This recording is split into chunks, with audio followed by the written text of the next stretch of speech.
This was my before and after. I've tried to find a good one of me. I was in a wedding for both of them. So the one on the left is 2019, 2018, and the one on the right is 2022. So this is me at my highest weight, 355 pounds. And this is me currently. I range between 155 and 165, depending on what kind of winter vegetables in life and all of those things. So that's my before and after. My name is Nicole. I am a very, very grateful compulsive overeater. I weigh and measure 3 meals a day off the gray sheet. I write them down. I commit them to my sponsor. I don't eat in between no matter what. And abstinence and my higher power are truly the most important things in my life without exception. I want to thank the service givers of this meeting and our wonderful Nancy for thinking of me. I am honored to share my story. And I was talking to my husband this morning, and he's like, "What are you going to talk about?" I was like, "Whatever God tells me to talk about. I don't know." So I just took my dog for a walk and I cleared my brain and I'm ready to go. I got my coffee, my water, my electrolytes, my tissues. So buckle up, everyone. And here we go. I'm staring at two beautiful bouquets of flowers that I got delivered this morning because today is 10 years that my husband asked me to marry him. And in a couple months, it'll be 10 years since we've been married because we did it all. We did it all. And I'm just thinking, I'm like, wow, so much of my journey with him was not abstinent. And I look at myself, at my highest weight, 355 pounds, and I met him and I was 175 pounds. So I doubled my body weight before we got married in 3 years. And that was just like, that was the height of my addiction, I think. But I was like, how did you love me? Like, how did you love me when I was like that? And he said, I loved you in every version of yourself, and it doesn't matter what you look like. And I know I got one of the lucky ones, but to love someone even when you don't love yourself, like I couldn't. I looked at that girl and I was like, how could you love her? But she didn't love herself. I wish I could just go back and hug her and tell her that everything would be okay.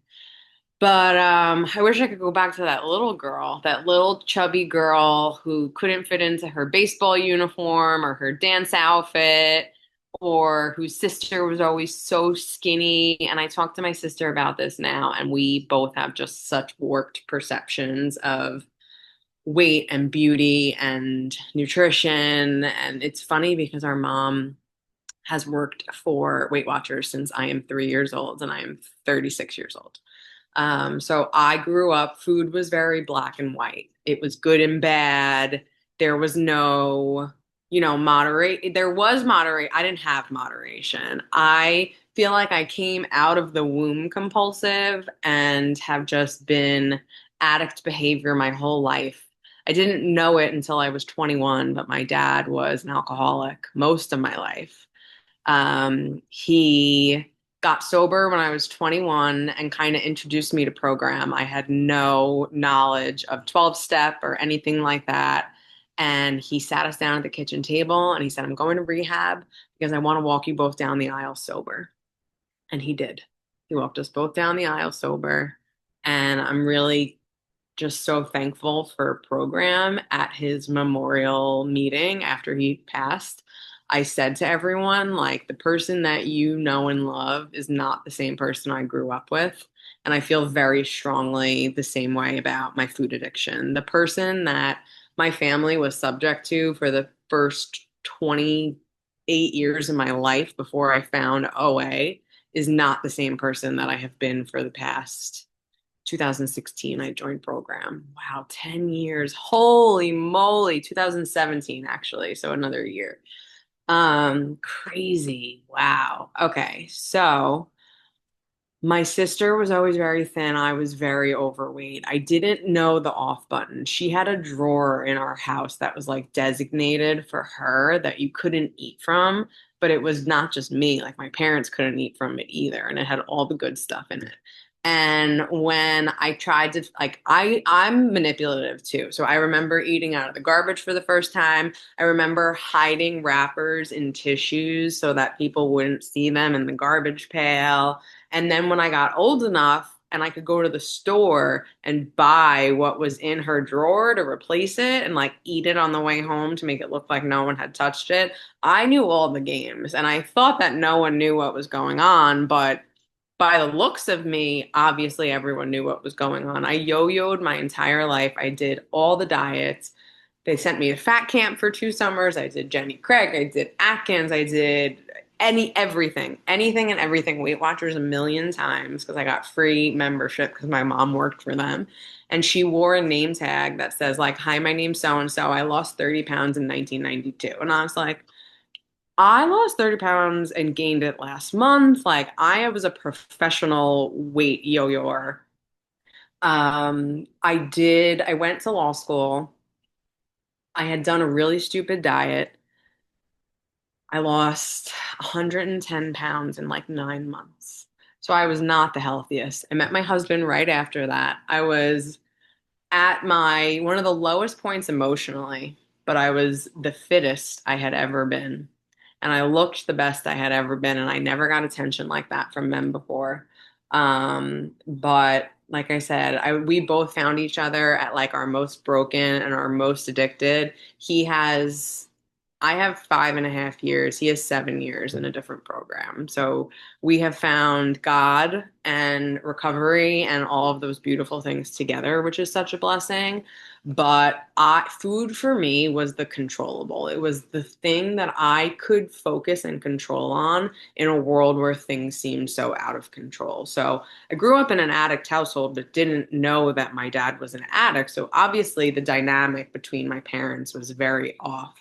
Um, when I went to law school, I was going to become a divorce attorney because I saw what a good and a bad one could do when they got divorced, and I wanted to make an impact. I wanted to work with domestic violence victims and kids, and I started doing it, and I was miserable. I was not making enough to pay my loans. I was making an impact, but I was working crazy, crazy hours, like barely making minimum wage. And I'm like, there's got to be more than this. And very vividly remember like the peak of my addiction. This is when I had like doubled my body weight, eating, crying and eating into the car. Just like my car was when I did most of my damage. My breaks, fast food, getting food on the way home, and then cooking dinner for my husband. And then thinking he didn't notice either that I had doubled my body weight since I met him. And whether it was my parents getting divorced, my dad having cancer when I was younger, he was at 9/11 when I was younger, then he went to rehab. My uncle passed away when I was graduating law school. Then I took the bar exam, which was like one of the most traumatic experience. I gained 50 pounds in 6 weeks that I was studying for the bar exam. I remember I got off the train from the Javits Center when I was done. I got in the car and I looked at my mom. I just broke down. I said, "What did I do to myself? What did I do to myself?" And I remember those nights laying in bed, looking up at the ceiling, being like, please, God, if there's anyone up there listening, just give me one more day, one more chance to do it right. And I promise I'll start over. And I dieted and I dieted and I dieted and I tried. And I'm really smart and I'm really good, a really good student, but I had no willpower. I thought that I did, but I didn't. I had no willpower because I truly am an addict at my soul, and I was unwilling to surrender the control. So I get married. I join my 12-step program. I started in OA in 2017, June 2017, because I was contemplating having weight loss surgery. I was very, very unhealthy. I needed to lose a lot of weight fast. So I joined program because I said, if I'm gonna have surgery, I want it to be a tool. I don't want it to be the fix. And I need to figure out why I can't stop eating and why I can't, can't do this. And I joined OA. I never left, but I still went like this because I need the rigid black and white structure that Gray Sheet provides. I always thought it was funny that it was Gray Sheet because it was, there is no gray, but in OA there was so much of that, and I needed 5 minutes. something. Thanks, Laura. I needed something that was stricter. So I joined program. I ended up having the surgery about 10 years ago. It helped me lose a little bit of weight. I gained it all back during COVID. Like I said, I never left the rooms, but I yo-yoed. I never went fully back up to my highest weight after I had had surgery and joined program. My highest weight after that was like 270. So I had net lost about 80 pounds, but I became partially disabled in June of 2020, which is why I'm wearing this ice pack and this neck wrap on my head. I have, since then, I've gotten a couple diagnoses, but I have a hypermobility disorder. I have a heart condition called POTS. I have dysautonomia, so I like faint really fast. I have food intolerances that I since learned from Gray Sheet that cause really, really bad migraines. So some of our like wonderful proteins and things I can't eat, unfortunately. And I have this underlying migraine that has been here since June of 2020. Some days I can't get out of bed. Some days all I can do is weigh and measure 3 meals. I have since stopped practicing law. I have two businesses that I run. I'm a makeup artist and I have an online business, and I spend my days weighing and measuring my food, going to the grocery store, working my program, and living my life. When I got sick, everything seemed out of control. I joined program because I said, I can wake up and I can binge whatever, something that's not on our plan, and I can feel terrible the next day. Or I can put the purest, cleanest foods into my body and know that I'm doing what for me, I'm a God girl. God's will is for me. And I can weigh and measure those 3 meals a day and I can figure out the rest of my life. I was on a meeting the other day and someone was talking about loss through program. And she said, I stay abstinent because abstinence. Ooh, I have the quote. I sent it to my sponsor. I forgot what it was. It was something for me. Part of the reason I stay abstinent is because 2 years ago, in a couple of weeks, my dad got diagnosed with ALS. He was my best friend.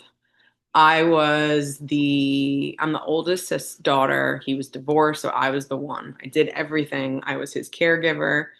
Being in this program for the years prior and being able to focus on my own health, life is so crazy and noisy and messy.